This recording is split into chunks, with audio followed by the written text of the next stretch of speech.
জন্য সঞ্চয় করে রেখে দেয়, যার মাঝে খোদা ভীরুতার, যার মাঝে তাওয়াক্কুলের অভাব, খোদার প্রতি ভরসার অভাব, এমন ছেলের সাথে আমি সংসার করতে পারি না। তখন সেই যুবক নিজের ভুল বুঝতে পারল আর বলল, ক্ষমা করবেন, এটা ছিল আমার দুর্বলতা, আমার অপারগতা। তখন সেই কন্যা বললেন, তোমার অপারগতা তোমার কাছে রাখো, আমি যাচ্ছি। হ্যাঁ, আমি থাকবো তখন হয় এই ঘরের মধ্যে ওই রুটি থাকবে, না হয় আমি, হয় ওই রুটি থাকবে না হয় আমি। তখন সেই যুবক উইদাউট এনি ডিলে তৎক্ষণাৎ সেই রুটিটা আল্লাহর পথে দান করে দিলেন। So what do you think about this story? Not a story, history. There are so far difference between story and history. Lot of difference. এই ঘটনা থেকে আমরা জানতে পারলাম যে শুধু খোদা ভীরু হলেই হবে না, শুধু পরেজগার হলেই হবে না, আল্লাহ তাআলার প্রতি তাওয়াক্কুল রাখতে হবে, ভরসা রাখতে হবে। আর সবচেয়ে বড় কথা যে সেই মেয়ের মাইন্ডসেট কেমন ছিল, what was her mindset on the time, মানে বুজুর্গানে গ্রামের সন্তানদের মন মানসিকতা কেমন ছিল তৎকালীন যুগে, অন দ্যাট এরা, আমরা কল্পনাও করতে পারবো না। আর আজকে আমাদের অবস্থা কোথায় একটু কল্পনা করি। আজকে আমরা ফ্রিজ ভরে রাখি খাবার, ঘরে চালের বস্তা মজুদ থাকা চাই, ফ্রিজ ভরা মাছ মাংস, ইচ অ্যান্ড এভরিথিং ফুলফিল থাকবে। তাহলে তাদের সাথে আমাদের কোথায় ডিফারেন্সটা আমরা বুঝতে পেরেছি তো? একটা যে পাখি থাকে না, পাখি, জাস্ট এ লিটল বার্ড, একটা চড়ুই পাখির কথাই বলতে পারি। তার পেট কতটুকু, তার পাকস্থলী কতটুকু, তার পেটের মধ্যে খাবার কতটুকু ধারণ করে, সেই পাখি কখনো মুখে করে খাবার আনে না, তার ঘরের মধ্যে জমিয়ে রাখে না।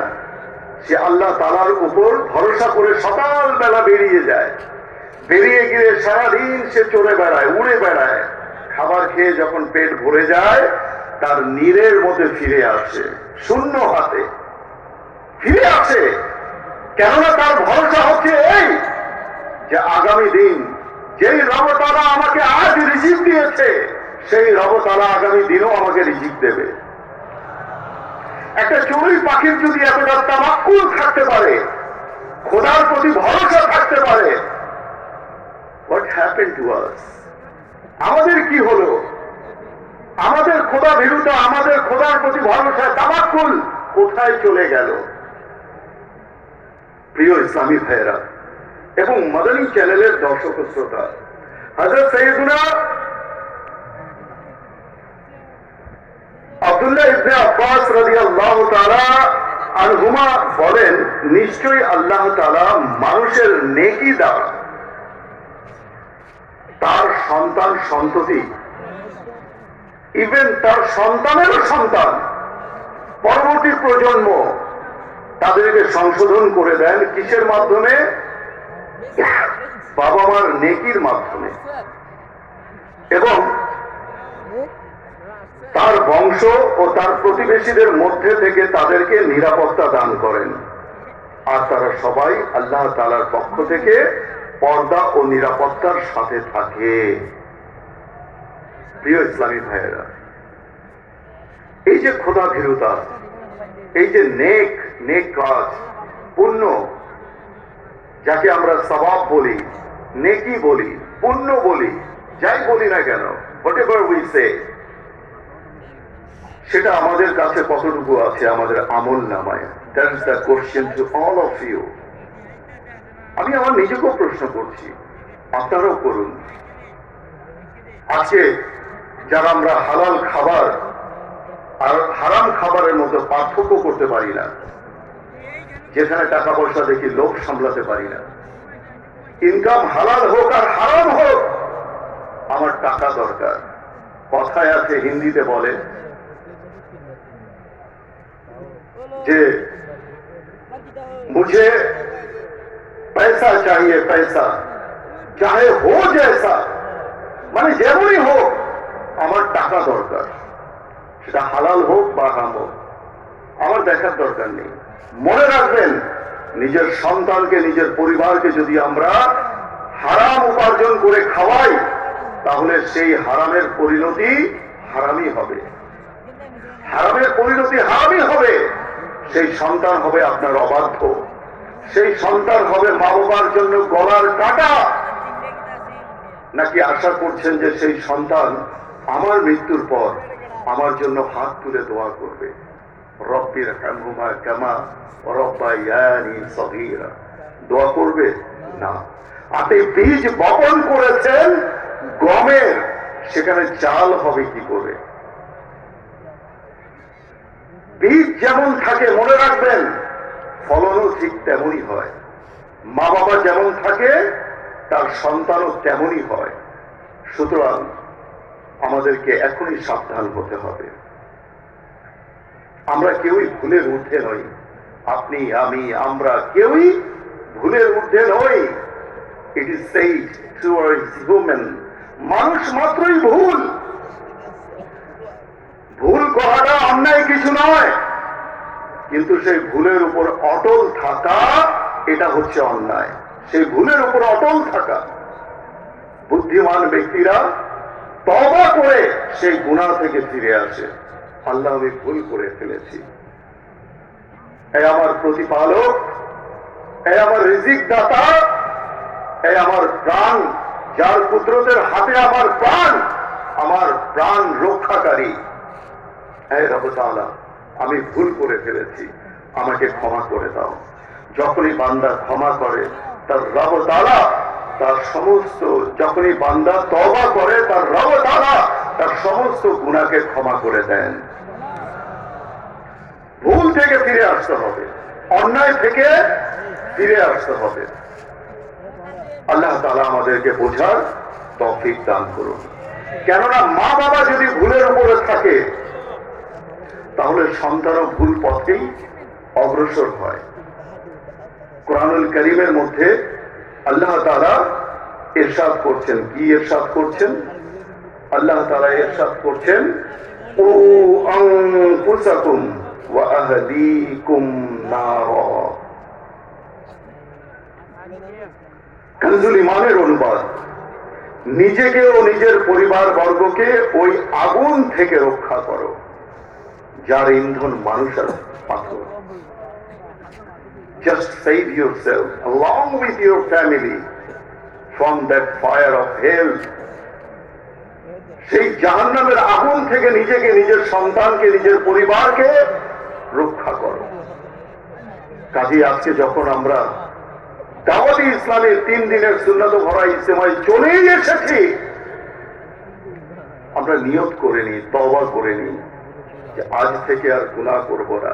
আমিও করছি, আপনারাও করেন। হ্যাঁ, মানুষ, আমি বলেছি যে মানুষ ভুলের ঊর্ধ্বে নয়, বরং বুদ্ধিমান ওই ব্যক্তি যে ভুল থেকে তওবা করে ফিরে আসে।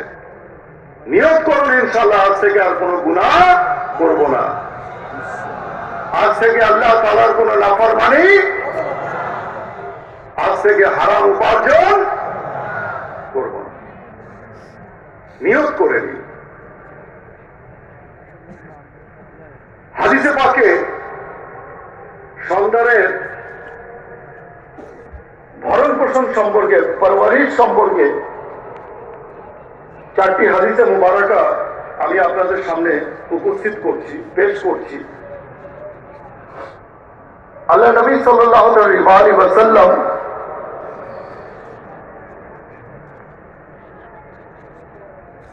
যখন এই আয়াতে মুবারাকা তেলাওয়াত করলেন, তখন সাহাবায়ে কেরাম আলাইহিমুর রিদওয়ান আরজ করলেন, ইয়া রাসূলুল্লাহ আযজা ওয়া জাল্লা ওয়া সাল্লাল্লাহু তাআলা আলাইহি ওয়া আলিহি ওয়া সাল্লাম, আমরা নিজের পরিবারকে কিভাবে আগুন থেকে বাঁচাতে পারি? তখন হুজুর নবী করিম সাল্লাল্লাহু তাআলা আলাইহি ওয়া আলিহি ওয়া সাল্লাম ইরশাদ করলেন, কি ইরশাদ করলেন? তাদেরকে এই কাজের আদেশ দাও যা আল্লাহ তাআলার পছন্দনীয়, এবং সেই কাজ করা থেকে নিষেধ করো যা আল্লাহ তাআলার অপছন্দনীয়। আমরা কি কখনো করেছি? সন্তান নামাজ ছেড়ে দিচ্ছে, no matter whatever he is doing, whatever she is doing, no matter, আমার কাছে কোনো ব্যাপারই না। why? because আমি নামাজ পড়ছি না, আমি নামাজ ছেড়ে দিয়েছি। তো যেখানে মা বাবা নামাজ পড়ছে না, সন্তান কি করে নামাজ পড়বে? আচ্ছা, একটা লজ্জার বিষয় আছে, সেটা কি? সন্তানকে বলতেও তো ভয় লাগে। কিভাবে বলবো? সন্তান যদি বলে বসে যে বাবা তুমি তো নামাজ পড়ো না, মা তুমি তো নামাজ পড়ো না, আগে নিজে তো পড়ে নাও, তারপরে আমাকে না হয় বলো। সেই ভয়েও অনেক সময় অনেক মা বাবা নেকির দাওয়াত দিতে পারে না, লজ্জা কাজ করে। আরে ভাই, কিসের লজ্জা? ওই গুনাহ করতে তো আমরা লজ্জা করি না, নাফরমানি করতে তো আমরা লজ্জা করি না, মিথ্যা আমরা করছি, চুগলখড়ি আমরা করছি, গীবত আমরা করছি, মুসলমানের হক আমরা নষ্ট করছি, ক্রেতাকে ওজনে কম দিচ্ছি, খাদ্যের মধ্যে ভেজাল করছি, দুর্নীতি করছি, সুদ ঘুষ রাহাজানি, হেন কোনো কাজ নেই যা আমাদের দ্বারা হচ্ছে না। অনেক সময় আমাদের চিন্তা ভাবনায় আসবে, হ্যাঁ দাওয়াত ইসলামের মোবাল্লিক তো ঠিকই বলছে, অমুক তো ঘুষ খায়, অমুক তো দুর্নীতি করে, আর অমুক তো সুদ খায়। কিন্তু মনে রাখবেন, while we indicate from this pointer finger somebody else, যখন আমরা আমাদের এই তর্জনী আঙুল দিয়ে অন্যের দিকে ইন্ডিকেট করি, rest of fingers indicate us. বাকি তিনটা আঙুল কিন্তু আমাদেরকে নির্দেশ দেয়, just know thyself, তোমার নিজেকে তুমি চেনো, control yourself, নিজেকে নিজে তুমি সংযমী হয়ে যাও, reform yourself, নিজেকে শুধরে নাও, rectify yourself, নিজেকে সংশোধন করে নাও। rest of a finger, এই যে বাকি তিনটা আঙুল আছে না, এটা আমাদের দিকে ইন্ডিকেট করছে যে তোমার নিজেকে নিজে তুমি শুধরে নাও। It's time to reform yourself, এখনই সময় নিজেকে শুধরে নেয়ার। কেননা আগামীকালের সূর্য কে দেখেছে? কেউ এটার গ্যারান্টি দিতে পারবে না, ওয়ারেন্টি দিতে পারবে না যে আমি আগামীকাল সূর্যোদয় আমি দেখব। এমনও হতে পারে রাতের মাঝে ঘুমের মধ্যেই আমাদের ইন্তেকাল হয়ে যেতে পারে।